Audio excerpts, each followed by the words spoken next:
Bonjour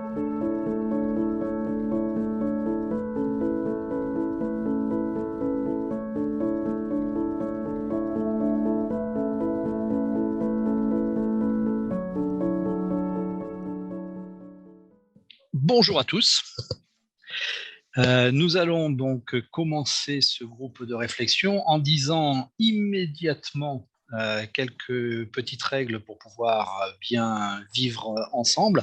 Nous allons nous présenter, Johan et moi, puis le rappel donc de comment on fait la visioconférence et une mise au point qui sera essentielle dans l'animation de notre groupe. Johan, qui es-tu? Bonjour à tous, je n'ai pas changé depuis ce matin, Dominique. Johan Verdier, je suis directeur des soins en établissement de soins de suite et réadaptation associatif dans le Lot-et-Garonne à Pendagenais, donc SSR avec depuis 5 ans un programme d'éducation thérapeutique à destination des patients lombalgiques chroniques, donc plutôt des patients actifs, plus jeunes que notre patientèle habituelle, qui sont en arrêt de travail très souvent et qui viennent chez nous pour 4 semaines dans le cadre d'une hospitalisation complète avec des permissions pour les week-ends. Voilà, donc j'ai la chance de coordonner ce programme et de m'y impliquer concrètement aussi depuis 5 ans. Et voilà. J'en dis pas plus, Dominique. Donc, moi, Dominique Maroubi, je suis le coordonnateur de l'UTEP de Saintonge. C'est pour ça que j'ai mis le kakémono derrière moi, qui, sur le territoire sud-est de la Charente-Maritime, coordonne une vingtaine de programmes et participe donc à Aetna de manière très active, puisque j'ai aussi la casquette de vice-président d'Aetna. Voilà. Ce que je vais vous demander, c'est que pour pouvoir parler, vous avez dans la barre d'outils en bas de votre écran un petit onglet réaction et dans lequel vous allez pouvoir lever la main, comme je viens de le faire là tout de suite, pour demander la parole. La parole est libre, bien évidemment. Tout ce que s'il ne sortira pas d'ici, ce qui n'est pas vrai, parce que je suis obligé de vous demander votre autorisation pour l'enregistrement. Donc, si vous ne voulez pas apparaître, il faudra que vous effaciez votre caméra, ce qui sera dommage.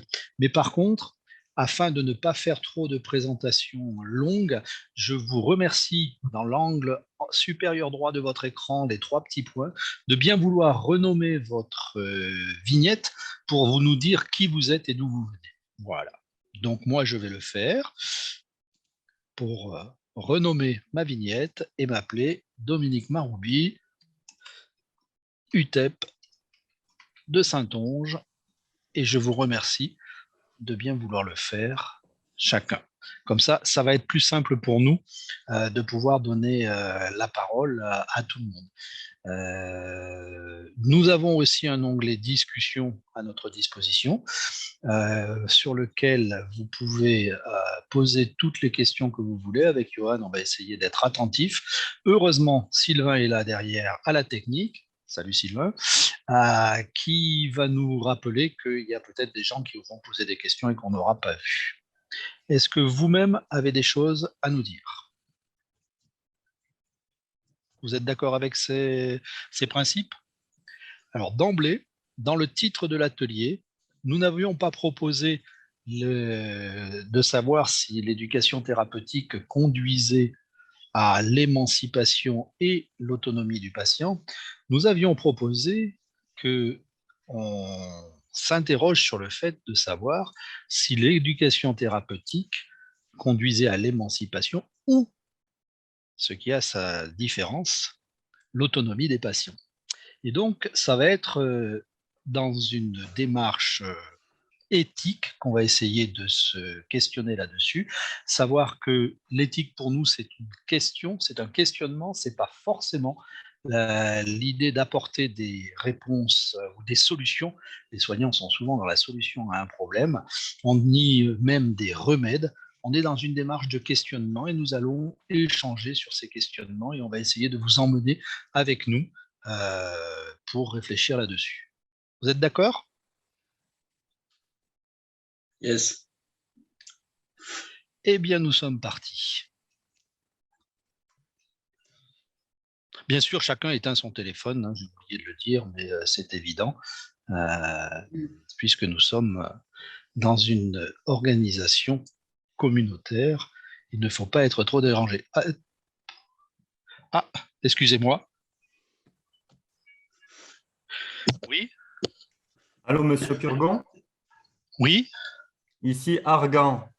Je suis, comme vous le savez, atteint d'un mal incurable qui sans cesse obnubile mon esprit et entrave mes sens. Votre confrère, Monsieur Diafoirus, suggère que je suive un programme d'atelier d'éducation thérapeutique.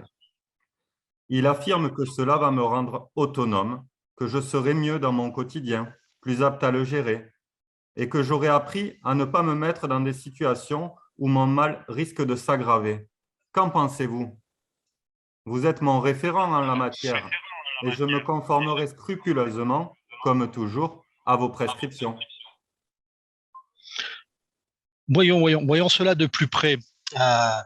Mon éminent confrère est néanmoins ami, surtout néanmoins, se fourvoie dans des considérations inappropriées. Qui pourrait croire que l'on apprenne l'art médical en quelques séances, fussent-elles explicatives? Voyez, voyez le nombre d'années d'études et d'expériences que je peux avancer à l'appui de mes préceptes. Je sais, moi, parfaitement ce qui vous convient et ne vous inflige que les médecines et les purges les plus appropriées, les mieux adaptées à votre état. Faites ce que je vous dis, comme je vous dis, et vous vous porterez aussi bien que possible, dans la mesure où votre santé fragile dont il convient effectivement de prendre le plus grand soin. Et ce n'est là que le moindre de mes soucis, votre étant m'étant d'une si grande affliction que je mets tout mon art à vous soulager. Votre seule liberté et votre autonomie résident dans votre observance et votre compliance à suivre à la lettre les conseils avisés que je vous prodigue. Tout le reste n'est que balivernes et billevesées. Ainsi soit-il, j'enrage d'entendre de tels propos et de voir à quel point votre ressenti est bafoué. Mon maître, mon bon maître, moi, Toinette, qui vous êtes sans répit au quotidien, je vois bien que toutes ces purges, pour être utiles qu'elles soient, ne sont pas toutes, loin s'en faut, adaptées à vos besoins, et que parfois, au moment où vous les subissez, votre état n'est pas en mesure d'en faire les frais. Vous pourriez peut-être, de temps en temps, selon les circonstances, faire l'économie de l'une ou de l'autre, et vous ne vous en sentiriez que mieux, et à tout le moins mal. Moi, ce que j'en dis, c'est pour votre bien. Peut-être feriez-vous mieux, pour votre bien santant et la préservation de votre état de santé, de vous pencher vous-même sur les préceptes médicaux et d'en faire profession. Devenez médecin, qui mieux que vous connaissez mieux votre mal. Quoi de mieux pour agir à bon escient sur votre état de santé en pleine connaissance de cause et ainsi vous émanciper de tous les purgons et les diaphorus de la terre.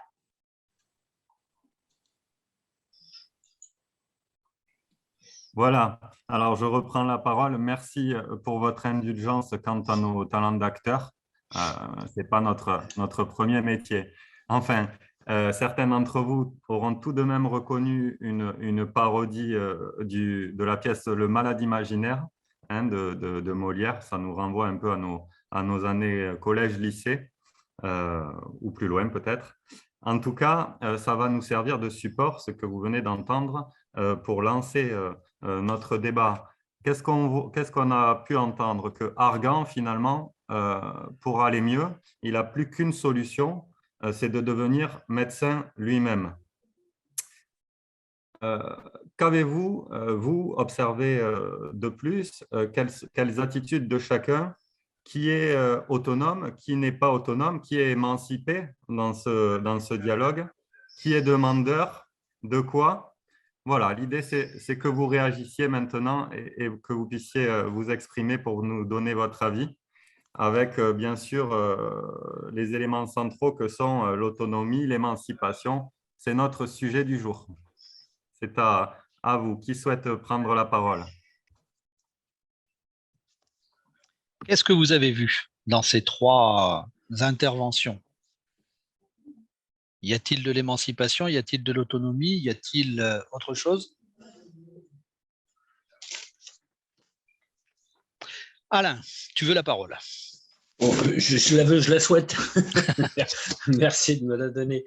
Dans ce que j'ai entendu, je dirais, j'ai entendu énormément et beaucoup de bêtises si je prends uniquement le texte tel qu'il est décrit, mais de bêtises dans l'autonomie et dans l'émancipation. On a entendu en fait une leçon de morale, que ce soit du médecin ou que ce soit du patient ou du supposé patient, qui fait que on est toujours dans le descendant ou dans le montant, et que l'autonomie, en fait, l'éducation thérapeutique du patient, je la vois plus comme un chemin que comme un but.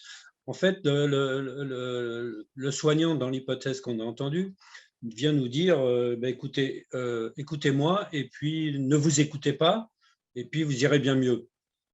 Et puis le patient qui dit ouais, moi je vais essayer de devenir médecin. Donc en fait, on est dans une inversion de rôle, et qui me paraît très très dangereuse, parce qu'en fait, le patient, il n'a pas besoin d'avoir un but, hein. Le but, c'est pas important. Ce qui est important, c'est le chemin qu'il va parcourir pour arriver à être dans le mieux vivre, et dans enfin, dans le bonheur, peut-être pas dans le bonheur, mais au moins dans l'avancement dans sa vie, je dirais, courante. Voilà. Merci Alain, des réactions? Tu peux baisser ta main, Alain, ça se fait pareil de la même manière qu'on la lève. Oui, monsieur. Diane?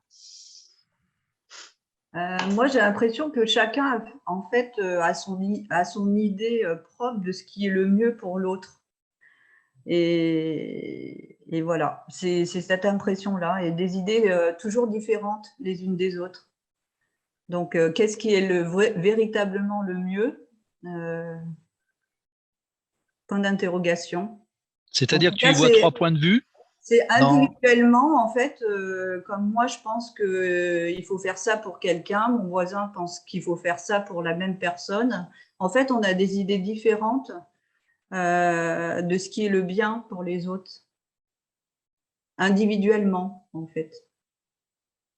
Et de son propre point de vue, si j'entends bien. Voilà, Tu c'est nous dis que ça. c'est 3 différents.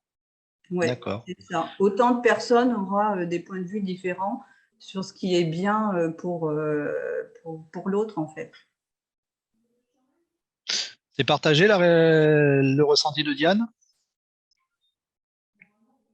Moi, je reviens, Dominique, sur ce qu'a dit Alain et Diane, sur ce qu'ils ont dit. Finalement, la leçon de morale, ce n'est pas très ETP, hein. Pas du tout même. Mais ça renvoie quand même à un questionnement. Est-ce que les patients, ils ont besoin d'avoir suffisamment de connaissances médicales, d'être quasi médecins pour devenir autonomes ou émancipés? Absolument pas.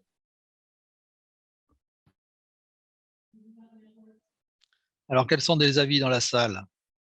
Madeleine?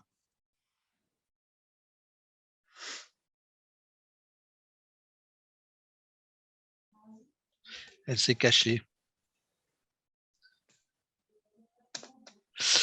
Hachémi, peut-être une réaction quand même, parce qu'on a été mis en scène. Oui, je peux avoir une réaction. Déjà, l'émancipation, je ne suis pas sûr que ce soit une fin en soi pour tout le monde. Et certains veulent garder le lien de dépendance, d'autres veulent s'émanciper. Et il faut respecter le désir de chacun, hein. Comme l'a dit Diane, on n'est pas là pour, même si on est empathique, on n'est pas là pour décider à la place de l'autre. Et pour moi, l'ETP, c'est ni une attitude normalisatrice pour tendre à une connaissance commune sur la pathologie, c'est que chacun y puise un petit peu ce dont il a besoin pour le faire avancer. Et je rejoins Alain dans le sens où c'est une trajectoire, hein, c'est plutôt un parcours et pas un but d'avoir une somme de connaissances égale à celle du soignant ou du médecin. Donc c'est vrai que autonomie, émancipation et ETP sont peut-être des choses qui vont pas trop bien ensemble, de mon point de vue, où ce qu'on recherche quand on fait de l'ETP, pour nous, c'est plus le changement, c'est-à-dire qu'on va considérer que le patient n'a pas la bonne attitude vis-à-vis de son problème et que du coup il en souffre, un peu comme un toxicomane souffre de son addiction, et qu'il faut lui donner des clés pour qu'il puisse peut-être moins souffrir. Après, il fait ce qu'il peut ou ce qu'il veut avec, hein, mais savoir gérer l'activité physique, savoir mieux prendre un médicament, c'est juste des moyens, hein, c'est une boîte à outils, mais après, c'est plus le changement, c'est comment je dédramatise, comment je me projette à nouveau. J'ai entendu un peu ce matin, mais j'ai été pas mal coupé par le lien Internet qui ne marchait pas, sur le fait que les patients lombalgiques avaient une meilleure qualité de vie. Mais ce n'est pas que le TP, c'est aussi parce qu'on les fait bouger, c'est aussi parce qu'on leur donne les moyens de modifier des choses dans leur environnement. Et s'ils divorcent après, ce n'est pas à cause de l'ETP, c'est aussi parce qu'ils se sont rendus compte qu'il y avait des choses qui étaient des freins à leur émancipation en tant qu'être. Merci Hachemi. D'autres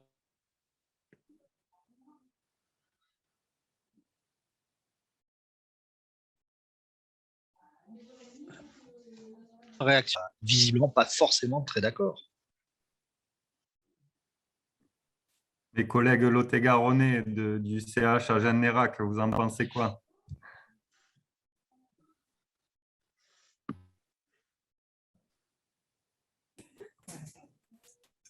Moi, je dis souvent qu'on n'a pas besoin d'être mécanicien pour conduire une voiture. Donc, chacun prend ce dont il a besoin dans le TP pour mieux vivre. On entend plus comme ça, effectivement. Voilà. C'était la réflexion que je m'étais faite un petit peu en entendant ce que vous disiez. Mais est-ce que le pilote de l'automobile est autonome ou émancipé?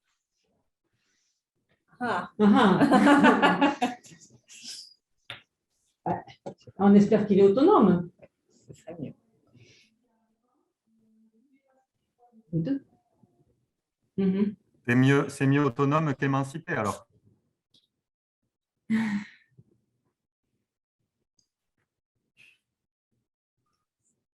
La question est posée. On va laisser Hachemi répondre. Il veut intervenir. Oui, est-ce que celui qui dispense de l'ETP est autonome ou émancipé aussi? Ah, intéressant. J'explicite, hein, c'est est-ce qu'il a une connaissance en psychologie, en entretien motivationnel, déjà, est-ce qu'il est à jour de ses connaissances? Parce que c'est bien de faire l'ETP, mais si c'est pour dire des énormités ou des choses qui ne sont pas consensuelles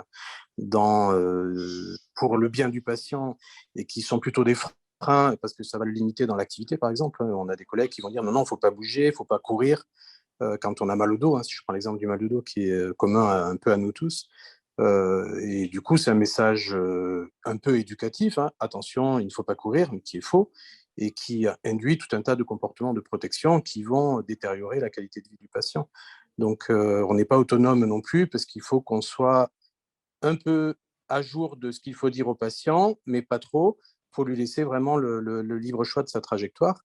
Mais en même temps, il faut essayer de lever les freins et d'enlever certaines fausses croyances. Pour moi, c'est un petit peu ça. Et du coup, on émancipe un petit peu le patient des fausses croyances, du carcan un petit peu de la doxa commune qui est qu'il ne faut pas bouger quand on a mal, qu'il faut faire un régime quand on a tel problème, etc. Donc, l'émancipation par le savoir. Émancipation par la réflexion, je dirais plutôt. Merci Hachemi. D'autres qui n'ont pas parlé, certains qu'on connaît, d'autres qu'on ne repère pas. J'ai interpellé l'UTEP 19, mais visiblement, Madeleine n'était pas là. Fanny, tu es avec nous? Oui, je suis là. Vous m'entendez? Oui. Oui. La question que je me posais là, suite à l'intervention précédente, là, c'était par rapport à l'émancipation et le savoir, justement. Est-ce que,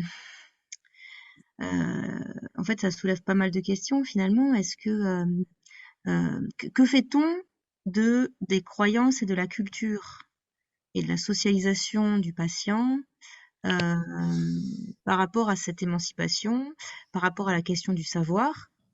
Et de plus, qu'est-ce que l'autonomie? Est-ce que l'autonomie, c'est de se débrouiller seul, ou l'autonomie, c'est d'aller chercher et de savoir et de pouvoir aller chercher de l'aide quand le patient en a besoin? Voilà, en fait, c'est peut-être des questions un peu générales, mais voilà, moi je me pose la question de qu'est-ce qu'on fait finalement, en fait, l'émancipation par rapport à quoi et qu'est-ce qu'on fait de la socialisation du patient. Je sais pas si C'est-à-dire que tu estimes qu'il y a une culture qui nous infantilise dans la relation soignant-soigné? Non, pas infantilisé, mais en tout cas, qu'est-ce qu'on fait est-ce que l'émancipation ne doit pas prendre en compte et en considération eh bien, les croyances et les formes de socialisation des patients. Voilà. Est-ce que l'émancipation, c'est uniquement le fait de savoir et de connaître on va dire, un savoir médical? Moi, je poserais la question à des patients pour savoir, voilà, ce qu'ils en pensent de l'émancipation par rapport à l'ETP, justement. Nous sommes 12 autour de la table, donc par définition statistique, il y a entre 3 et 4 malades autour de nous. Alain. Oui, ben justement, j'en suis un, donc ça tombe bien.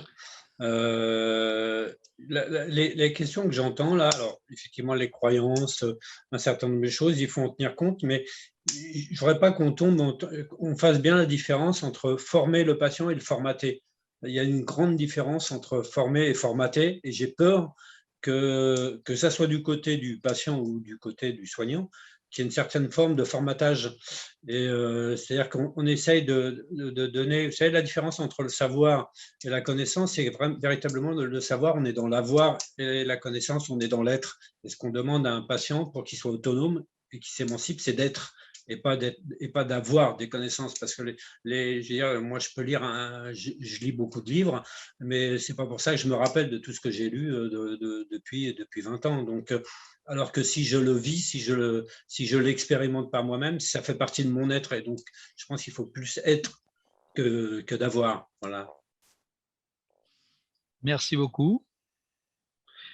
Peut-être que la Bretagne a une idée sur l'autonomie et l'émancipation.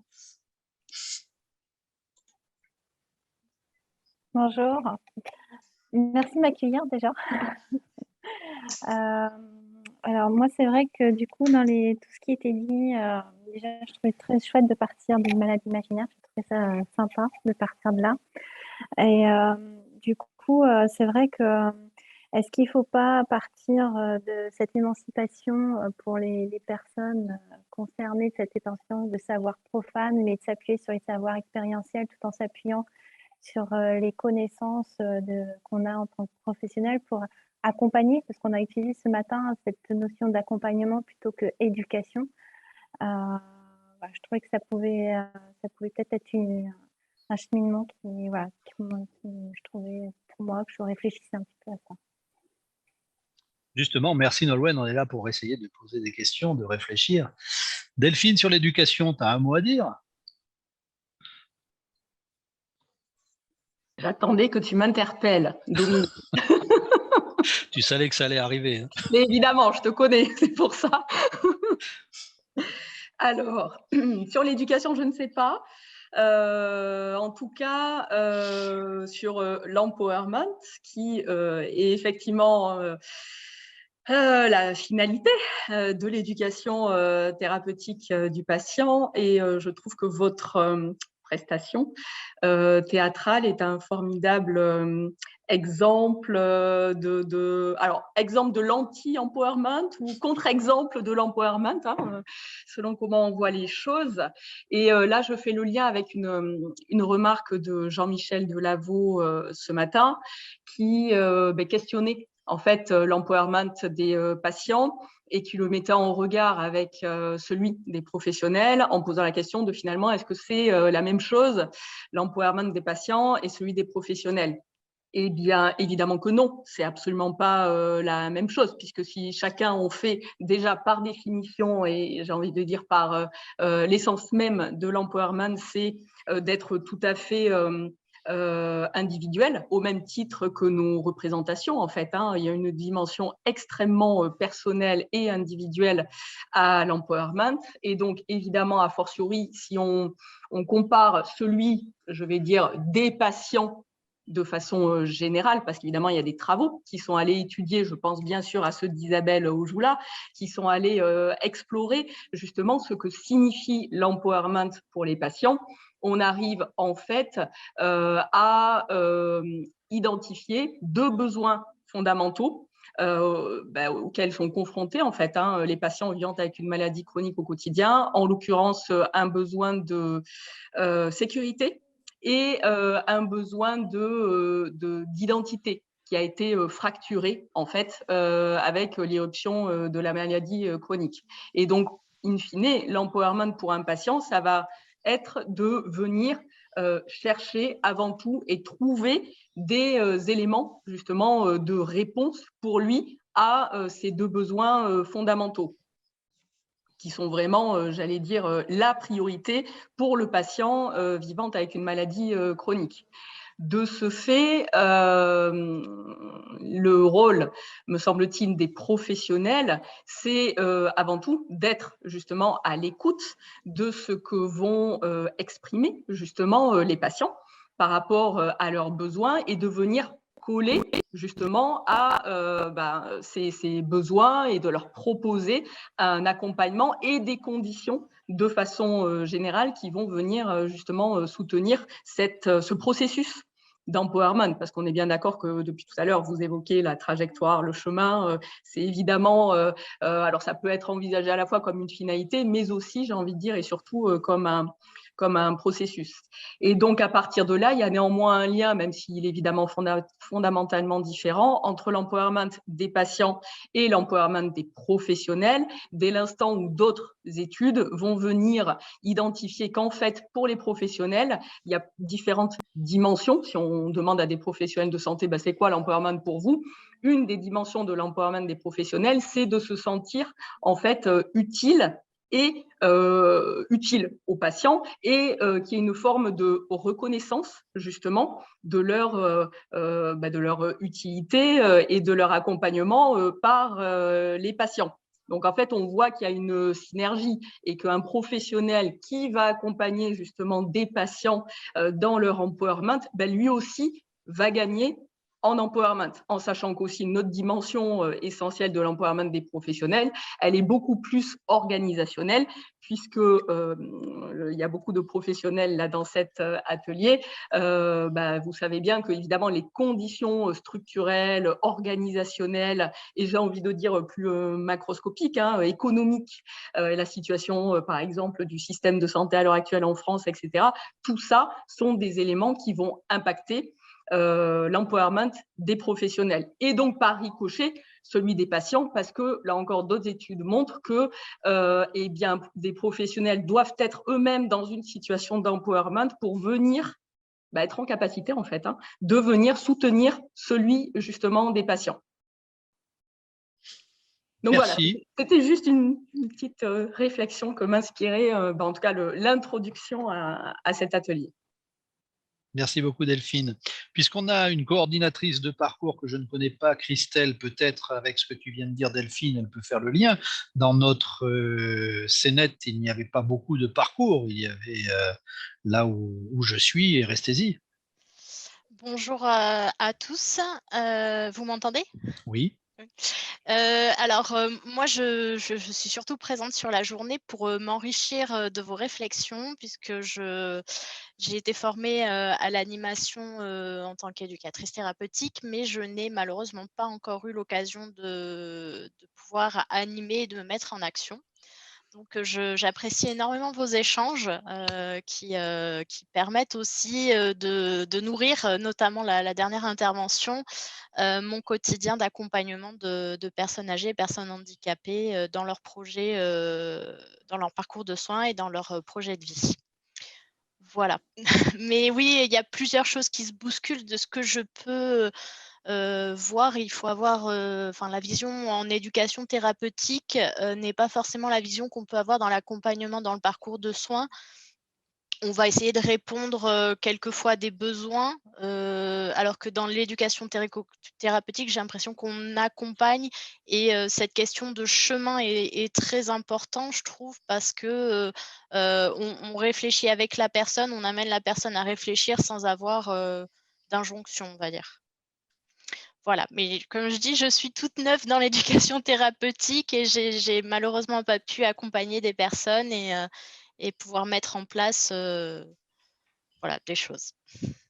D'accord, mais vous accompagnez aussi dans le handicap. Est-ce que, avec les témoignages en plus qu'on a eu ce matin, une personne en situation de handicap a besoin d'autonomie, d'émancipation? Comment ça se passe dans son parcours? Oui, tout à fait. Alors nous, on est sur les structures, sur le dispositif d'accompagnement à la coordination.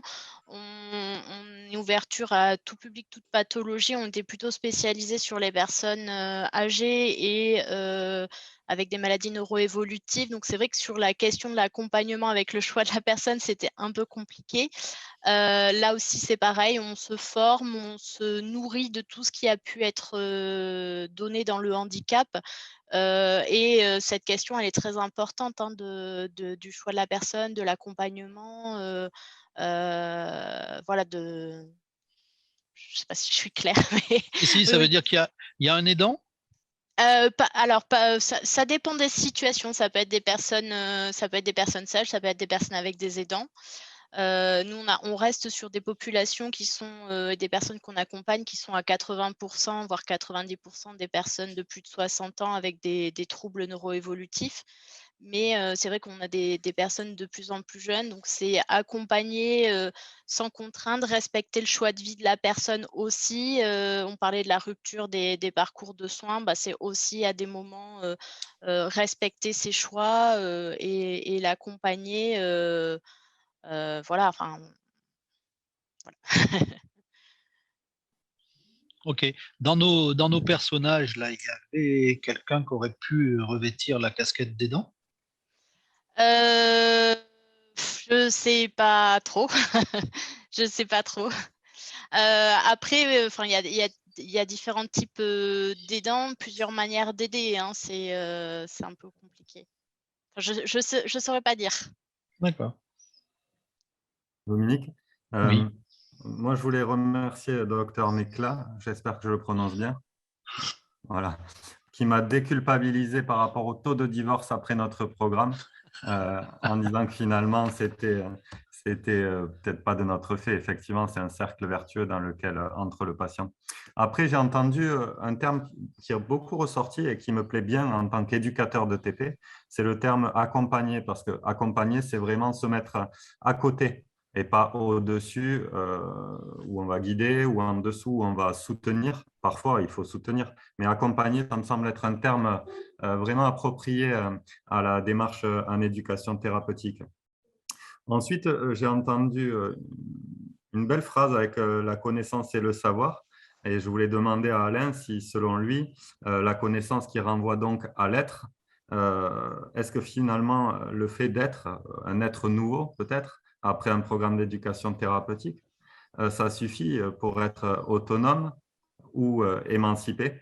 Et enfin, après je vous laisse la parole, j'ai entendu aussi le besoin de sécurité. Et est-ce que finalement, autonome et émancipé, on est en sécurité pour un patient?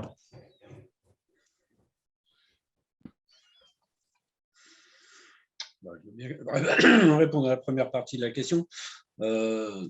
Est-ce que le fait d'être, c'est ça ta question, est-ce que le fait d'être est suffisant pour valoriser le parcours ou le programme de TP? C'est un long chemin. C'est-à-dire qu'en fait, je pense que le programme d'éducation thérapeutique, il est là pour faire réfléchir. Réfléchir, ça veut dire s'extérioriser, mais aussi surtout s'intérioriser. C'est-à-dire que, en fait, le patient, il a besoin de se poser questions, il a besoin de remettre, généralement, quand on a une maladie chronique, on remet en question une partie de sa vie, si ce n'est pas l'ensemble de sa vie et de ses convictions. Donc, on a besoin, à un moment donné, de faire un peu Socrate et de dire « connais-toi toi-même ». Peut-être que tu connaîtras l'univers et les dieux, je ne sais pas, mais peut-être l'univers. Et au moins, voilà, essayer de sortir de ce formatage dans lequel on nous a mis depuis qu'on est tout petit et essayer de réfléchir par soi-même et de sortir de cet apprentissage ou de ce savoir qu'on veut nous imposer, dans lequel on veut nous formater. L'important, c'est quand même de réfléchir par soi-même même si effectivement on se trompe, tout le monde se trompe. L'important, c'est d'avancer et le fait d'être, c'est ça, le fait être, c'est simplement essayer de réfléchir à sa condition et de voir comment on peut essayer d'avancer. Et je pense que le programme d'éducation thérapeutique là-dessus, il peut nous y aider. C'est pas une fin en soi, mais il peut nous y aider à réfléchir sur tous les à côté.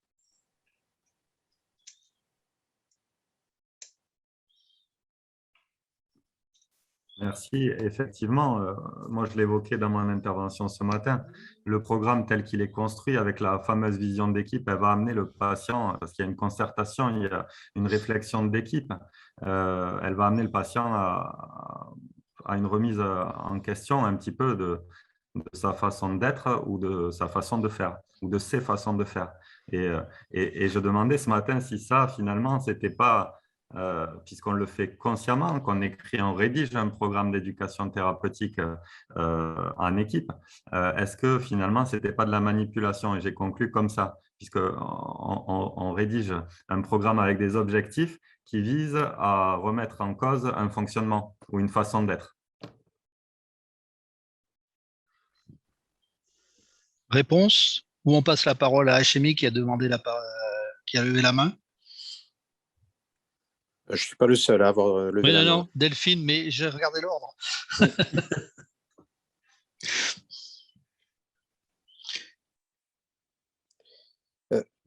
Oui, enfin, moi, je ne vais pas répondre directement.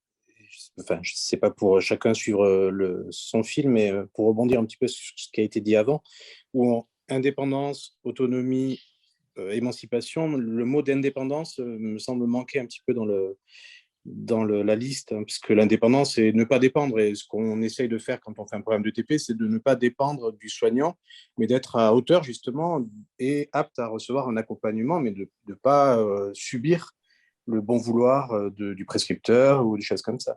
Et c'est nous, ce qu'on recherche, en tout cas, quand on dispense de l'ETP, c'est que le patient sache, par exemple, préparer une consultation et puisse discuter pied à pied avec son médecin ou avec ses soignants. Mais il est quand même pas autonome, puisqu'il n'est pas apte à se faire une autoprescription de médicaments ou de rééducation quand il en a besoin. Il est quand même dépendant. On essaye de le rendre un peu plus indépendant, mais il y a toujours un lien qui se fait, qu'on essaye de rendre le plus horizontal possible et le moins vertical possible. Et des fois, les gens sont un peu heurtés de ça, parce qu'ils disent, mais non, le médecin, lui, il sait, ah, mais non, moi, je fais confiance, etc. Donc déjà, de démonter ça et de démolir cette croyance que le sachant est tout-puissant et qu'il faut être pied à pied avec lui pour pouvoir se rendre un peu plus apte à gérer sa pathologie ou sa vie, c'est déjà un programme ETP en soi. Merci Hachemi, tu es en train de nous dire qu'en fait, il s'émancipe vers une certaine forme de négociation? Bah, après, émancipation, pour moi, c'est plus l'adolescent qui va quitter le foyer familial, hein. L'émancipation, on est quand même dans des liens d'interdépendance. Le système de santé dépend du patient et le patient dépend du système de santé parce que dans sa pathologie, il aura quand même à un moment besoin de la technique, du médecin, des médicaments. Il ne faut pas croire que le TP va forcément sur des interventions uniquement non médicamenteuses et sur de la psychologie, hein. Il y a quand même besoin aussi de savoir gérer son traitement, de savoir faire attention aux effets secondaires de son traitement. Et ça, c'est pas de l'émancipation, c'est juste comprendre un peu comment ça fonctionne, de la même façon que comprendre comment fonctionne son corps, on disait tout à l'heure, on n'a pas besoin d'être mécanicien pour conduire sa voiture, mais celui qui connaît un peu sa voiture, s'il tombe en panne en race campagne, il aura peut-être un peu plus de chance de savoir changer sa roue ou de savoir dire ce qu'il faut faire au dépanneur. Donc, il y a quand même besoin de connaître un peu l'environnement dans lequel on vit, malgré tout. Et ça, c'est peut-être de l'émancipation, mais je pense que c'est plus de l'intéressement au monde, de l'ouverture au monde. Et les gens souvent sont centrés sur leurs problèmes et ont besoin de comprendre que leur problème il est partagé par d'autres, qu'il existe des solutions, qu'ils seront accompagnés, de les faire sortir de leur marasme, etc. Et c'est pour ça que l'ETP isolé, pour moi, après, c'est peut-être parce qu'on ne la dispense pas, mais on l'accompagne en général de mesures de réadaptation, de réinsertion, de rééducation qui la renforcent. Et quand on a essayé de faire de l'ETP isolé, souvent on s'est retrouvé en échec avec des messages qui n'étaient pas assez forts. Merci. Delphine? Oui, depuis tout à l'heure, quand j'entends le terme autonomie, moi, ça me renvoie en fait à son contraire, hein, qui est l'hétéronomie.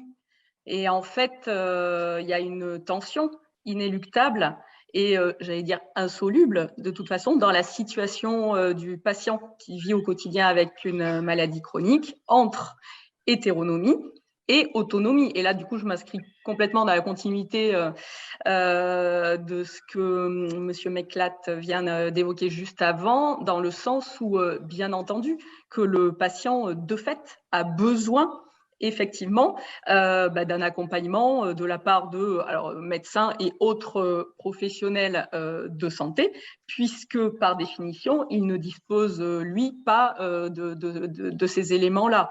Par contre, ce qui est important, c'est d'arriver en fait à conjuguer justement cette hétéronomie et l'autonomie du patient. Et c'est là que ça se complique et que cette fameuse justement relation horizontale, même si je pense que dans les têtes, dans les propos, elle est tout le temps, en tout cas recherchée, souhaitée par tous. Dans la réalité, il apparaît qu'elle est quand même très rarement mise en œuvre de façon effective et que bien souvent l'éducation thérapeutique du patient, et là je reprends l'idée de Philippe Barrier qui dit que quand même souvent ça se résume à des prescriptions, en fait, prescriptions de justement bons comportements complètement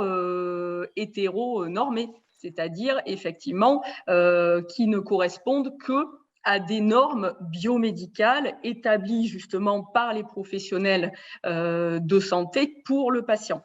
Et c'est là que justement je fais le lien avec un concept, là encore proposé par Philippe Barrier pour essayer de résoudre un peu justement cette tension entre hétéronomie et autonomie, c'est l'autonormativité.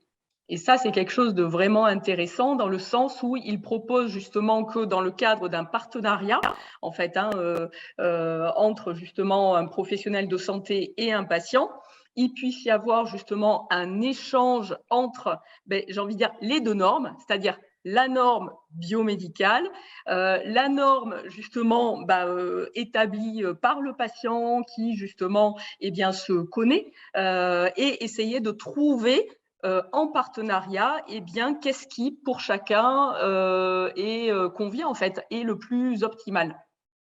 Et ça, je trouve ça, cette idée-là me semble vraiment justement intéressante dans le contexte, entre autres, de l'éducation thérapeutique du patient. Merci Delphine.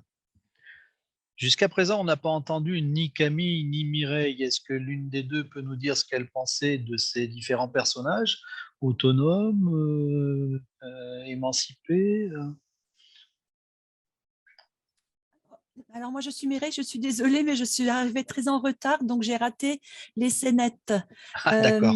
Mais je peux me présenter, je suis patiente experte dans plusieurs programmes de TP, 3 en présentiel et 1 à distance.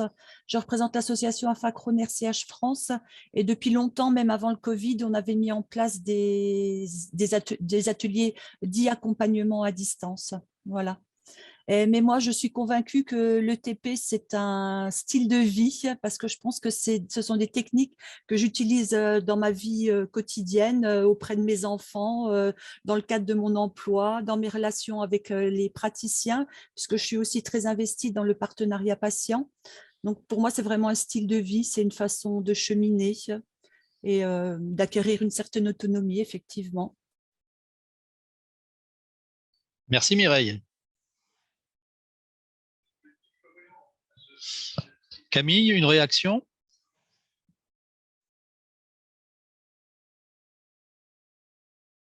Non, Brive ne répond pas. Ah, Camille me dit dans le chat qu'elle n'a pas de micro, donc ça va être difficile de parler, oui, effectivement. Désolé. Mais on peut s'exprimer dans le chat, hein, on répondra, on essaiera.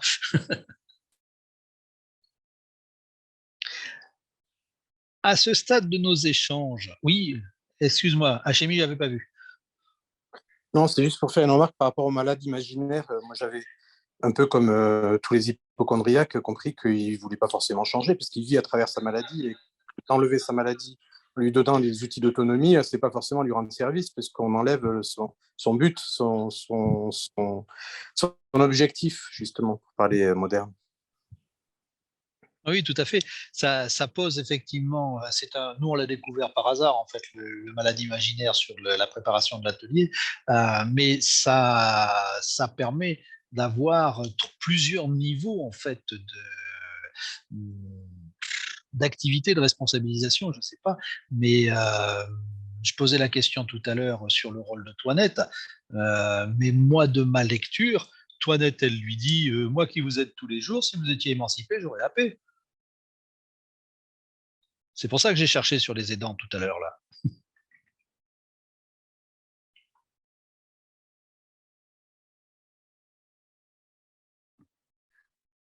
Des malades imaginaires, finalement, il y en a toujours un faible pourcentage, mais qui rentrent aussi dans les programmes ETP. Je pense, docteur Mécla, chez les lombalgiques. Et c'est des malades imaginaires qui peuvent mettre un petit peu en souffrance l'équipe parce que souvent, on n'atteint pas les objectifs ou ils ne terminent pas le programme. Et effectivement, ça paraît compliqué de rendre autonome ou émanciper un malade imaginaire qui se retrouve dans ces mots. Oui, vas-y, Hachemi. Moi, je dis, on pourra en discuter du lombalgique et de la douleur, qui est une expression subjective d'une plainte qui est réelle ou pas. Donc, par définition, ils ne sont pas imaginaires à partir du moment où ils ont une plainte douloureuse. Mais c'est une autre discussion, en fait. On parle de la douleur, on ne parle plus de l'ETP. Tout à fait. On a un atelier d'ailleurs sur la douleur où on commence à dire toute personne qui dit avoir mal a mal. Et on part de là. Effectivement, il y a une douleur qui peut prendre différentes formes, mais qui, dès lors qu'elle est exprimée, est réelle. Je suis d'accord. Hein. Je ne remets pas en cause cela du tout. Finalement, Dominique, on a toujours nos termes, la autonomie, émancipation. Il y en a un nouveau qui a fait son apparition, c'est indépendance. Est-ce qu'on pourrait arriver à un semblant de définition peut-être pour ces termes? En tout cas, écouter un petit peu chacun là-dessus. Autrement dit, c'est quoi l'autonomie, c'est quoi l'indépendance, c'est quoi l'émancipation? Allez-y, on vous écoute. Pour vous, à votre avis.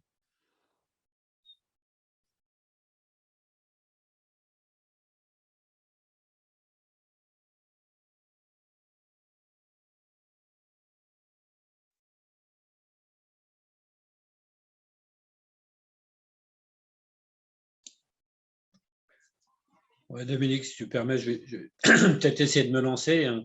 Je ne dis pas que je vais y arriver, mais on va essayer. L'autonomie, et pour revenir sur ce que disait Delphine tout à l'heure, il me semble, mais ça c'est en l'écoutant justement que oui, on peut changer d'avis ou au moins on peut évoluer, c'est qu'effectivement l'autonomie me paraît impossible pour le patient comme pour le soignant, pour le professionnel de santé, dans la mesure où il y a des expériences, des vécus, enfin, quelque chose qui tient du sensible chez l'un comme chez l'autre. Il faut arriver à en parler dans l'éducation thérapeutique. On n'est pas, comme je l'ai entendu tout à l'heure, on n'est pas dans la négociation, on est dans l'écoute. Il n'y a rien à négocier entre un soignant et un aidant. On est dans l'écoute partagée, c'est-à-dire aussi bien de la part du patient que de la part du professionnel de santé.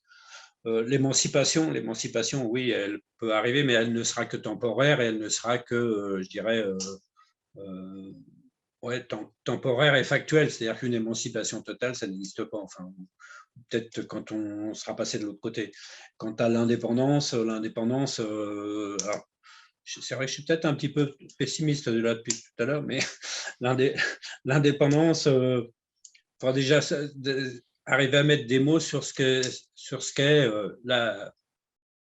ça veut dire l'indépendance. De quoi sommes-nous libres? Sommes-nous libres de penser? Sommes-nous libres de nos gestes, de nos mouvements?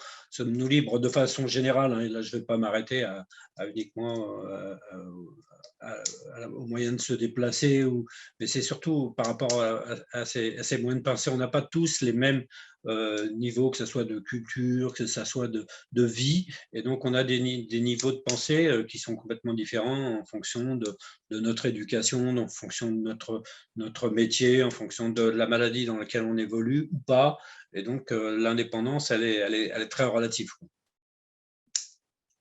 Voilà, j'ai dit. D'accord, merci Alain. Fanny avait levé la main et puis elle l'a enlevée. Je l'avais vu. Oui, parce que justement, Alain s'enchaîne. Je l'ai écouté et puis je me suis dit, mince, en fait, oui, effectivement, il y a des choses. J'étais plus au clair du coup sur mes définitions. Bien que sur l'autonomie, en fait, l'autonomie, finalement, est-ce que ce serait pas la capacité, effectivement, le patient sera, je sais même pas si on peut dire que le patient sera autonome ou pas. En tout cas, est-ce que finalement l'autonomie ne soulève pas la question de la capacité qu'a la personne à aller chercher de l'aide, à aller chercher de l'information, à être capable de s'entourer finalement de personnes qui lui viendraient en aide. Moi, l'autonomie, ça renvoie pas forcément au fait de se débrouiller tout seul. L'autonomie, c'est l'autonomie dans la capacité à développer des compétences pour aller chercher de l'aide, par exemple. Bon, voilà, c'était c'était une réflexion comme ça, mais je voulais la partager. Donc l'autonomie n'est pas un synonyme de l'indépendance. Alors pour moi, non. Après, bon, moi, mes définitions à moi, c'est très perso et puis il n'y a pas de théorie derrière, mais bon, en fait, voilà, pour moi, ça renvoie à la capacité d'aller chercher des ressources. Voilà. Et c'est pas forcément synonyme d'indépendance. Exactement. Ok, merci Fanny. D'autres réactions?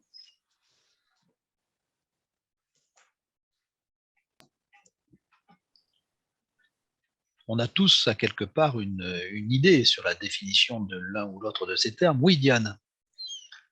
Moi, je voulais rebondir sur ce que disait Alain tout à l'heure. Et j'écoutais une patiente l'autre jour qui a un parcours compliqué de patient obèse. Et quand Alain dit que l'émancipation est temporaire, moi, je trouve que l'autonomie, elle est aussi temporaire. Parce qu'une maladie chronique, le chronique, ça veut dire qu'elle revient, elle va revenir, il va y avoir des hauts et des bas. Et à toutes les étapes et à tous les moments du parcours, le patient, il aura besoin d'acquérir de nouvelles compétences. Et du coup, moi aussi, je me pose la question sur vraiment l'autonomie. Elle peut se perdre dans le temps. Et voilà, pour moi, c'est ce que je voulais dire par rapport à ce que disait Alain.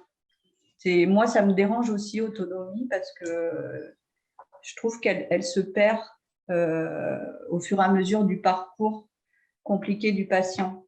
Et une patiente me disait l'autre jour, elle est maintenant patiente ressources dans un programme, et elle disait c'est tout au long en fait du parcours jusqu'à la fin que le patient il a besoin d'être aidé, il a besoin d'acquérir des compétences. Et c'est pas que pendant 3 mois du programme d'éducation thérapeutique. C'est un long parcours. Merci Diane. Il y a une notion de temps, effectivement. Et quelque chose qui est à la mode à l'heure actuelle, c'est la perte d'autonomie. Nolwenn. Alors, je vais essayer de ne pas m'embrouiller dans ce que j'avais envie un peu de vous partager, mais c'est vrai que au début, où moi j'ai entendu cette notion d'éducation thérapeutique, on était encore beaucoup de professionnels, on avait les bons et les mauvais patients. Et du coup, c'est vrai qu'on disait, entre guillemets, les mauvais vont aller vers un programme d'éducation thérapeutique, comme ça ils vont acquérir de l'autonomie, ils vont pouvoir devenir des bons patients, entre guillemets. Je mets beaucoup de guillemets entre tout ça.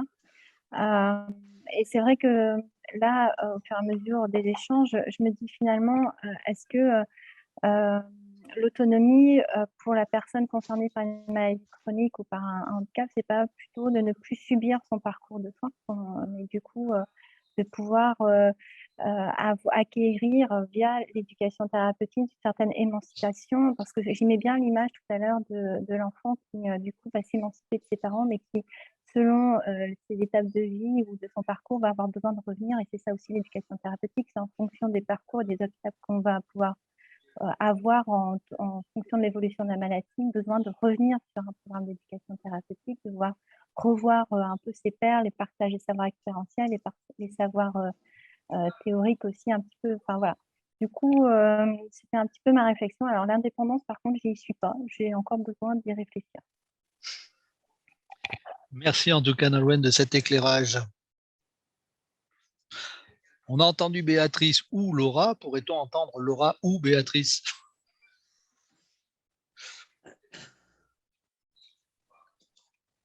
Il faut mettre le micro.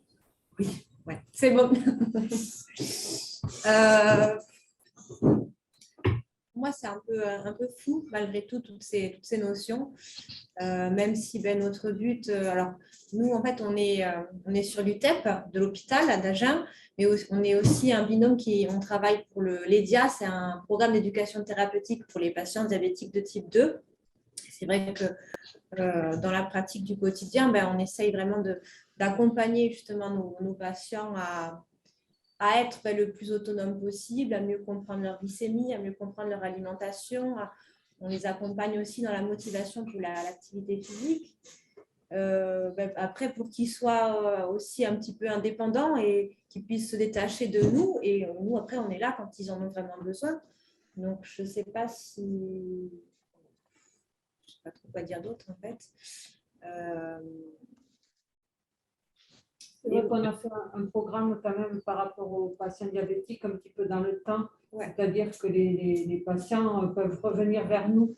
Donc, pour revenir, pour moi, c'est Béatrice, pour te présenter, en fait. Moi, c'est Laura. Voilà. Pour revenir dans la notion, c'est vrai que par rapport au temps, c'est vrai que rien n'est définitif, effectivement, que les choses évoluent, que les traitements évoluent, que les personnes évoluent. Et c'est vrai que le programme, les personnes savent qu'elles peuvent revenir quand elles ont besoin. C'est aussi cette forme d'autonomie aussi qu'on propose. Effectivement, l'autonomie, pour moi, c'est aussi de pouvoir dire c'est bon, j'ai plus besoin de vous, j'ai plus besoin que vous soyez à mes côtés, mais par contre, je sais que je peux revenir vous voir quand j'ai besoin. Ah, je vois Hachemi qui hoche de la tête. Mais c'est intéressant parce que du coup, on a eu deux images là sur l'accompagnement avec celui des enfants et puis l'accompagnement en éducation. Est-ce que l'objectif de l'accompagnement, c'est pas qu'il nous lâche la main justement? Est-ce que le fait d'apprendre à voler, c'est pas de sortir du nid? Oui, Hachemi, tu secoues la tête. Ils nous lâchent, mais ils savent qu'ils peuvent revenir quand ils ont besoin. Voilà. J'ai entendu. Voilà.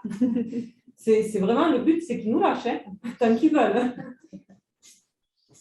Après, oui, sur le plan étymologique, l'autonomie, c'est le fait d'agir selon ses propres règles. Donc, ça voudrait dire ne pas respecter l'attitude, enfin, les conseils un peu normatifs du soignant, mais en faire qu'à sa tête et qu'on puisse respecter tout ça, alors qu'on est en général dans le TP plutôt à dire, voilà, attention, l'hypoglycémie, il faut l'éviter parce que ça fait pas du bien au cerveau, l'hyperglycémie, c'est pas bon parce que ça fait pas du bien aux artères, et nous, dans nos programmes, on est sur d'autres registres, ou sur l'activité physique, ou sur la capacité à se défendre dans le système de soins, avec la MDPH, avec le médecin conseil, le médecin du travail, etc.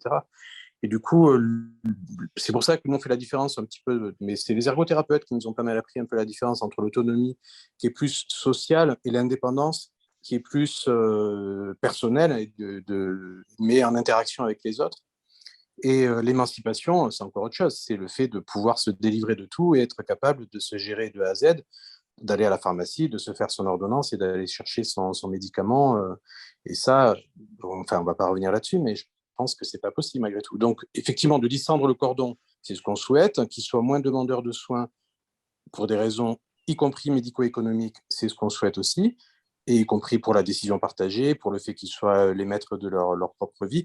Nous, on est beaucoup maintenant, de plus en plus, sur sentiment d'auto-efficacité, sur autocontrôle, c'est-à-dire qu'on essaie de travailler un peu sur la motivation, sur une approche un peu psychocomportementale pour leur permettre de mieux vivre au quotidien sans forcément changer énormément de choses, mais de mieux vivre au quotidien, de mieux comprendre un petit peu leur ressort. Et ça, je ne le retrouve ni dans émancipation, ni dans autonomie, un peu plus dans indépendance. Ok, merci beaucoup Delphine. Des précisions?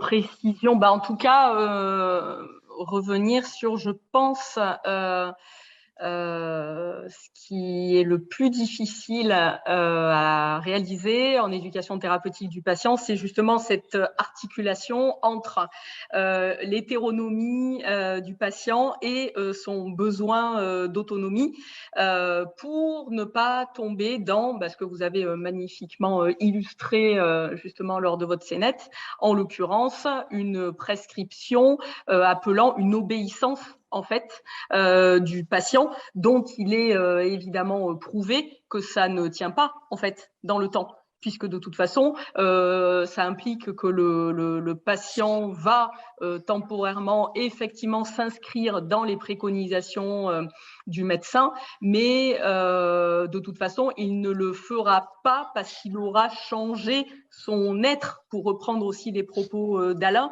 Il n'aura pas vraiment changé de l'intérieur, il n'aura pas intégré justement un changement profond, et il le fera, j'ai envie de dire, pour de mauvaises raisons, pour faire plaisir à son médecin, et ça tient pas. Et donc la difficulté justement et l'enjeu, c'est d'arriver à articuler cette inscription en fait dans des normes qui est un peu là, je veux dire, le filtre et le prisme de tous les professionnels de santé, et justement l'écoute du patient qui se connaît, qui sait comment il fonctionne, qui sait comment il réagit, et essayer de trouver justement le juste milieu et de faire bouger un petit peu la norme, en se disant, la norme au sens biomédical, en se disant qu'il y aura de cette façon-là beaucoup plus de chances que justement le patient puisse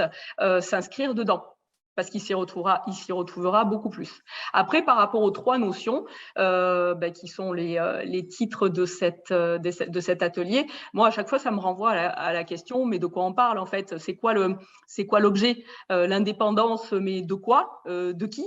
Et idem pour l'autonomie et l'émancipation. Est-ce qu'on parle du patient vis-à-vis de sa maladie chronique? Est-ce qu'on parle du patient vis-à-vis des professionnels de santé de façon générale? Est-ce qu'on parle du patient vis-à-vis, là j'ai envie de dire, plus du système, parce qu'on ne l'a pas évoqué, mais là je fais le lien avec l'intervention de Philippe Marcoux de ce matin.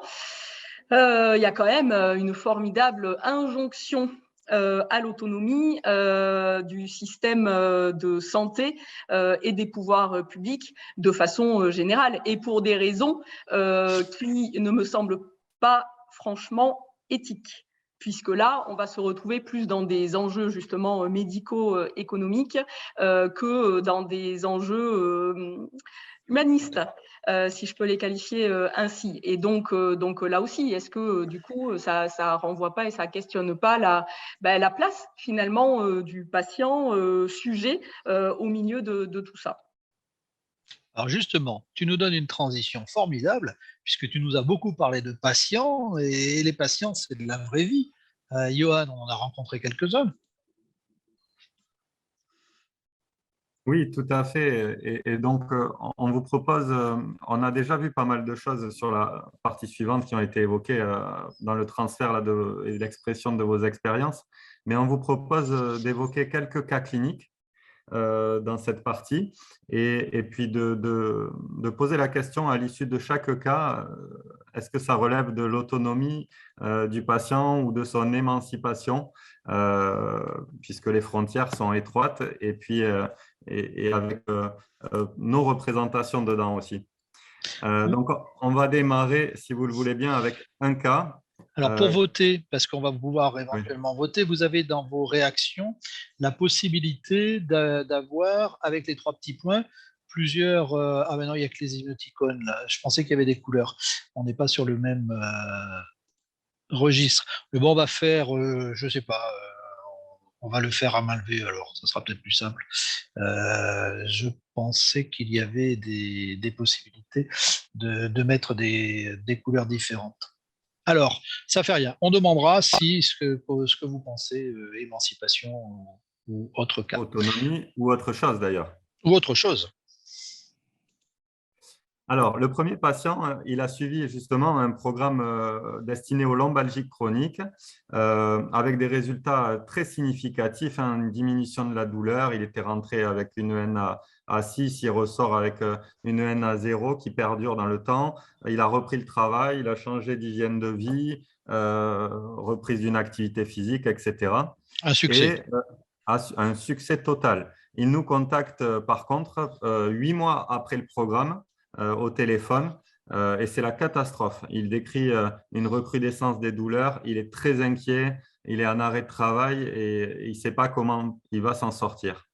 Alors, la question de l'autonomie ou de l'émancipation, elle porte sur le fait qu'il nous recontacte et ça a été un petit peu évoqué juste avant avec les diabétiques d'Agen. Voilà.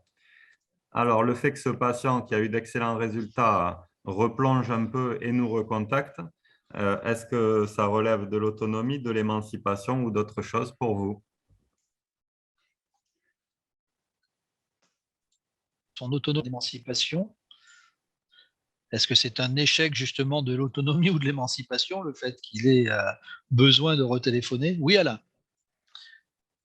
Oui, enfin, moi, tel que je l'entends, c'est absolument pas un échec, mais c'est pas non plus une réussite, mais je dirais que c'est plus une réussite qu'un échec. C'est, à mon avis, entre les deux, il a dû se passer, s'il s'est passé 8 mois entre les deux, il a dû se passer dans sa vie personnelle des événements qui ont fait qu'il se retrouve dans la même situation qu'avant l'éducation thérapeutique. Mais je ne pense pas que ce soit l'éducation thérapeutique qui soit en cause.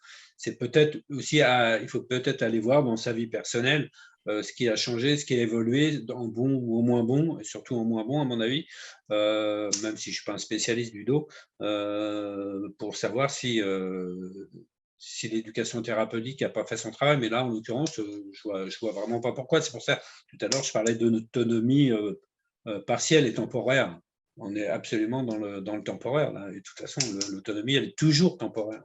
Justement, sur l'attitude de ce patient, le fait de reprendre le téléphone, c'est une réaction d'émancipation ou une réaction d'autonomie?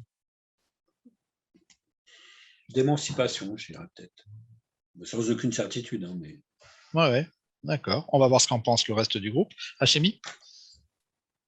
Oui, ben, je dirais, hein, tout comme Alain Sanchez, hein, que ce n'est pas un échec. On est dans Prochaska, hein, dans un cercle qu'on essaye de rendre vertueux et avec parfois des rechutes. Après, nous, c'est vrai que, moi, je leur dis, hein, aux patients lombalgiques, je leur dis, mais attention, si vous partez d'ici sans douleur, c'est notre pire ennemi parce que vous allez croire que vous êtes guéri et quand ça va vous retomber dessus, vous allez re-stresser ou à nouveau avoir votre médecin qui va à nouveau vous arrêter, vous represcrire des examens, demander un avis CHIR, etc., etc. Mais toutefois, ce n'est pas un échec puisque le patient, malgré tout, a su quelle sonnette tirer, a su se rapprocher d'une équipe de référence. Donc, on est plus sur l'autonomie, de mon point de vue, que sur l'émancipation. L'émancipation aurait été qu'il reprenne ce qu'il avait appris pendant le séjour depuis le début et qu'il se serve de ce qui avait permis de sortir de sa situation première pour à nouveau aller mieux. C'est-à-dire sans secours? Sans secours, oui. Au sens premier du terme de secours. Fanny? Je rejoins exactement ce que dit Dr Merkla, dans le sens où c'est une forme d'autonomie de pouvoir en fait recontacter le service qui l'a suivi. Dans ce sens aussi, c'est une forme de reconnaissance et peut-être même de sécurité pour le patient parce que voilà, il sait que ce service l'a suivi, il a été suivi par ce programme.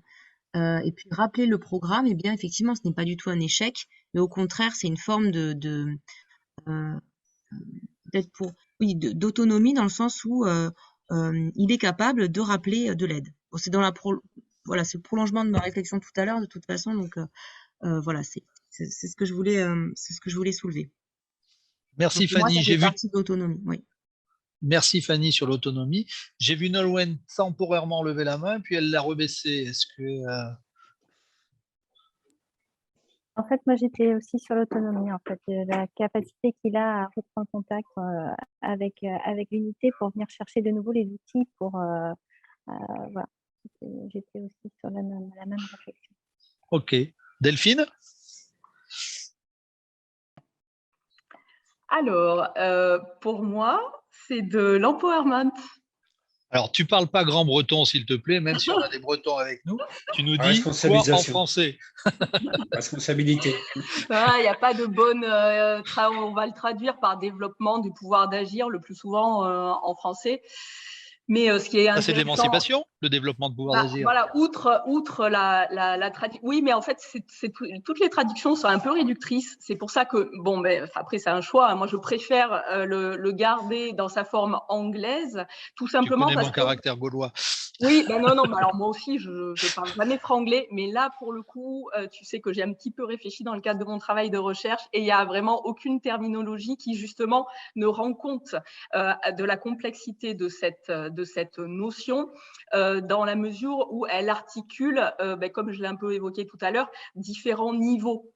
Un niveau justement très j'allais dire très individuel, intime, personnel, psychologique, qui ici dans cet exemple me semble-t-il renvoie justement au fait que le patient il développe sa connaissance de lui-même et aussi son estime de lui-même, de façon justement à être en capacité de pouvoir s'appuyer sur une équipe, un professionnel, une équipe et un système de santé. Donc en fait, on voit bien là qu'à la fois il y a une dimension très très intime, personnelle, mais aussi quelque chose qui se joue dans une relation justement interpersonnelle qui va venir soutenir cet empowerment individuel.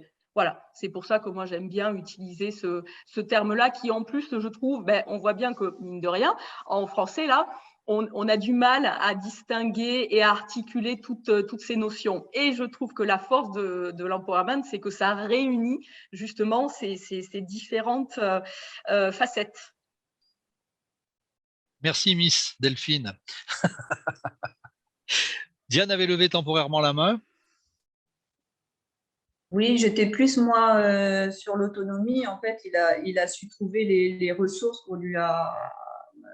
Donc, des compétences qu'il a utilisées dès qu'il a eu une évolution de sa pathologie. Donc, je trouve être dans le complète. Ok, merci. Et alors, si on vous parle d'un autre patient qui, lui, a intégré un programme de diabétique de type 2 et qui commence le programme, rencontre l'équipe et à l'issue du bilan éducatif et de ces différents bilans de sa maladie, on lui propose un parcours éducatif avec une signature d'un contrat et il refuse. Qu'en pensez-vous?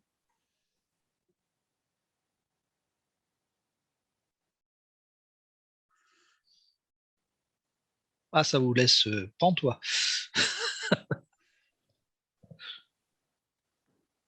Delphine a levé la main, je crois.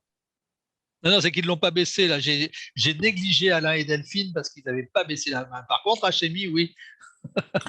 Je dirais empowerment. Empowerment. Merci, t'es gentil. Si tu me provoques, on va se retrouver, hein, bien que La Rochelle soit championne d'Europe.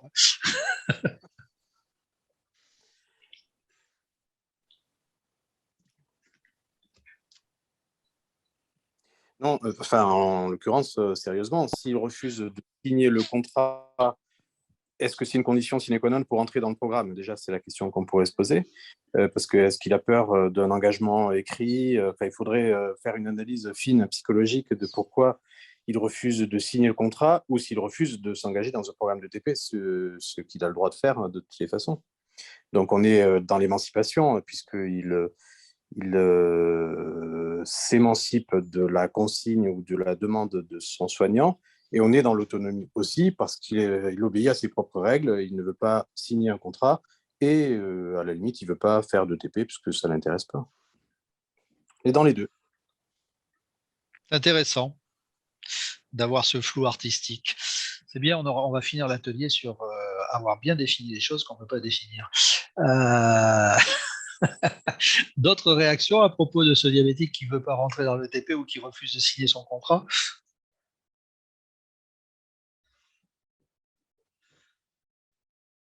Vous êtes tous d'accord sur l'émancipation? Écoute, on va passer au patient suivant qui va, je suis sûr, beaucoup plus les inspirer.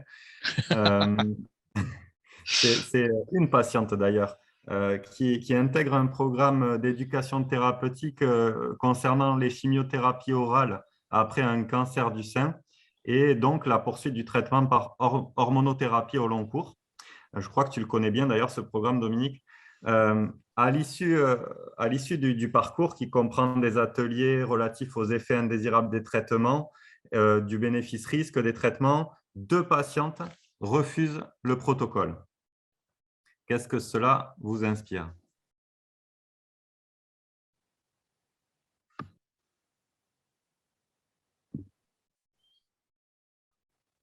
Après avoir finalement été informé des bénéfices-risques, 2 patientes refusent le protocole.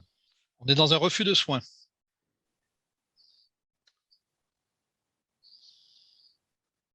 Ouais.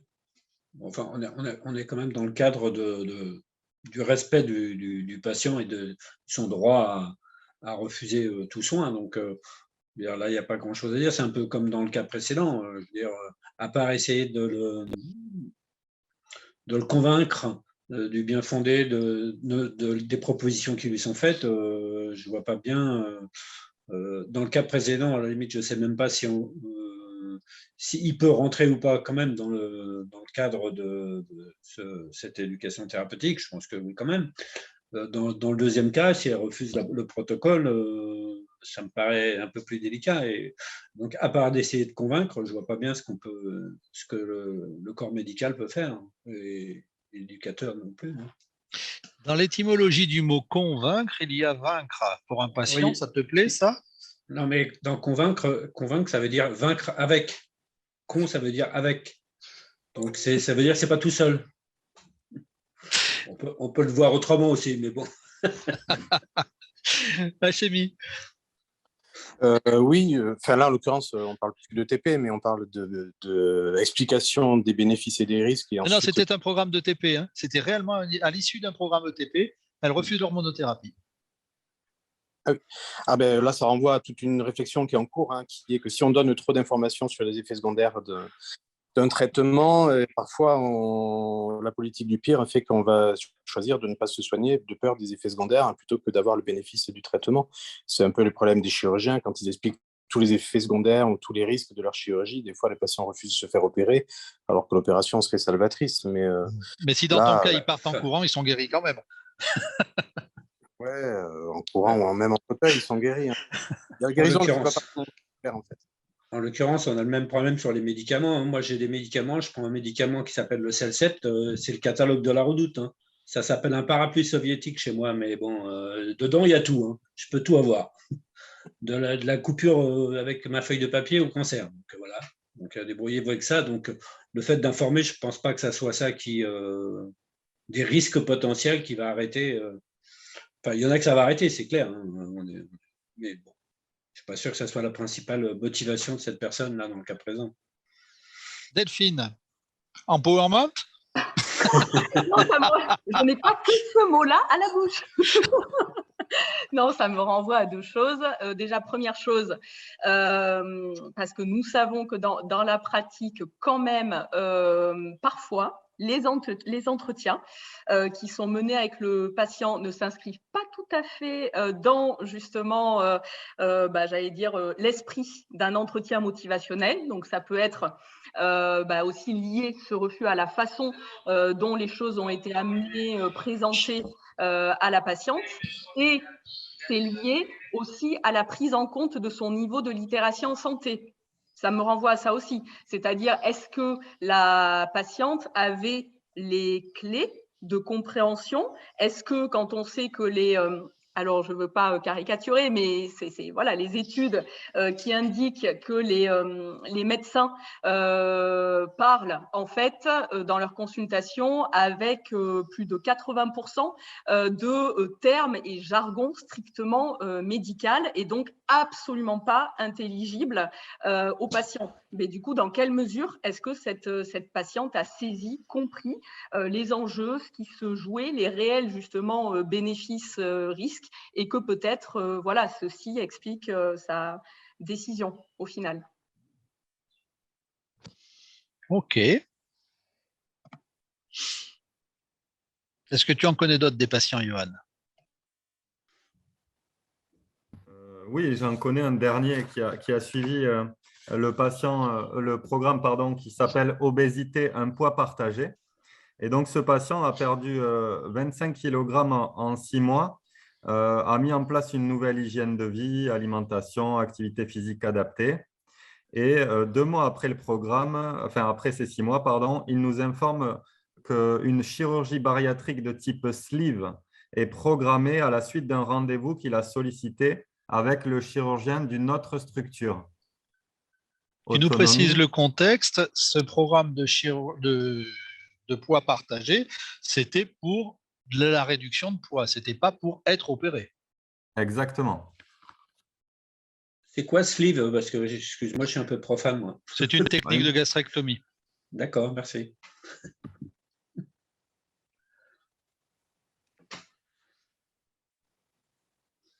Alors, émancipation ou autonomie? Ça manque d'autonomie. Il va être opéré. En a-t-il besoin? On rejoint une question d'éthique aussi, là.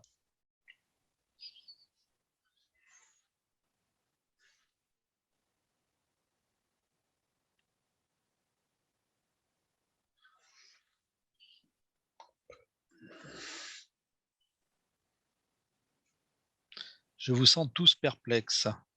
Non, moi, ça me renvoie un petit peu à la frustration du soignant qui est déçu que son patient puisse aller voir une autre équipe pour avoir un autre avis et pour se faire opérer. Parce que le patient, à la limite, qui veuille perdre encore plus de poids et sans avoir à se contraindre au quotidien à faire un régime, mais par un moyen chirurgical, pourquoi pas, ça lui appartient et on est dans la décision partagée. Si le chirurgien a su le convaincre et si on lui a donné d'autres éléments. Nous, on a le même problème avec les lombalgiques, hein, je pense, comme Johan, qui vont se faire opérer, qui, pour certains, souhaiteraient pouvoir avoir un avis chirurgical pour traiter leur hernie discale en sortant d'ici, alors qu'on leur a expliqué pendant 4 semaines que finalement, leur hernie discale, ce n'était pas le problème. Donc, et c'est un peu frustrant, mais il faut accepter aussi que parfois, comme toute technique médicale ou chirurgicale, on ne soit pas à 100% d'efficacité, qu'on ait un échappement avec des patients qui aillent sur autre chose. L'essentiel, c'est qu'ils trouvent sa voie et qu'ils puissent arriver à ses fins. Donc, je suis plutôt sur émancipation, là, en l'occurrence. Ouais, il s'émancipe de notre avis, là, en fait. Hein. Bah oui. Hein. Finalement. Oui, Diane. Je pense que chacun a son libre choix et là, il a fait son choix. Il voulait surtout pas essayer d'avoir des compétences pour essayer de maigrir, mais le but, c'était d'aller à la chirurgie directe. C'est plus facile pour lui. Donc, merci Diane. Sylvain nous fait signe qu'il va être temps de conclure. Nous avons à peine 2 ou 3 minutes. Si on fait un tout petit peu de rab, on respectera l'heure. Alors, notre Argan. Alors, Argan, qu'est-ce qu'il dit? Il a noté pas mal de choses. Déjà, saluer les réflexions et puis tous les débats là, qui laissent beaucoup de place aux patients et dans lequel le terme d'accompagnement prend tout son sens, se placer à côté. Donc, je pense qu'il n'y a que des super éducateurs thérapeutiques dans la conférence. Après, on a essayé de définir autonomie et ce n'est pas évident. On voit bien que les frontières avec l'émancipation, l'indépendance, ce n'est pas très simple à définir. Mais j'ai retenu des petites choses et notamment la phrase « ne plus subir son parcours de soins ». Alors, c'est raisonnable, je trouve, comme définition. Voilà, pour qu'on arrive à avoir des patients autonomes, moins demandeurs de soins, que l'autonomie, ça pouvait être temporaire, que ça visait à mieux vivre au quotidien et que finalement, c'était la capacité à demander de l'aide si besoin. Et je crois que c'est Stéphanie qui disait à s'appuyer sur une équipe si plus tard dans Delphine, pardon, dans le parcours si on en avait besoin. Mais voilà, moi, il y a une interrogation qui a été un peu évincée par Dr Mekla, voilà, qui met l'ego du soignant loin, et c'est très bien. Mais est-ce que finalement, les soignants sont prêts à l'autonomie ou l'émancipation des patients? Ça, je crois que c'est une vraie question. Et comme Parce on que est en éthique, effectivement, vous allez repartir non pas avec des réponses, mais avec des questions. Puisque c'est justement le but, c'est de se questionner. Et là, au vu de tout ce que vous avez dit, et pour lesquels on n'a pas sorti réellement de définition ni d'autonomie, ni d'indépendance, ni d'émancipation, ni même d'empowerment, puisqu'on ne peut pas le traduire, que les positions sont différentes du médecin et du patient, voire même de l'aidant. On n'a pas beaucoup évoqué sa posture. Moi, je me dis qu'en reprenant tous vos mots, je me demande si l'ADN de l'ETP, ça ne serait pas en fait un chemin vers l'épanouissement thérapeutique des patients, dont la recette, des personnes plutôt que des patients d'ailleurs, dont la recette serait un peu de sécurité, une identité, ne pas l'oublier, une dose d'autonomie, une dose d'émancipation, un zeste de connaissance et quelques gouttes de curiosité. Et là, effectivement, on va être en nécessité de laisser Sylvain enregistrer tout ce que nous avons mis, parce que pour l'instant, ça n'est pas utile. Je vous remercie beaucoup de votre participation. Ça a été un atelier très vivant et plein d'échanges. Merci Toinette et merci Argan. Et puis, je vous souhaite un bon deuxième atelier. Et merci d'être venu de Cornouailles. Je ne sais pas si Laurence Gaillard est très loin, mais si vous la connaissez, si vous la voyez, faites-lui la bise de ma part. merci à tous.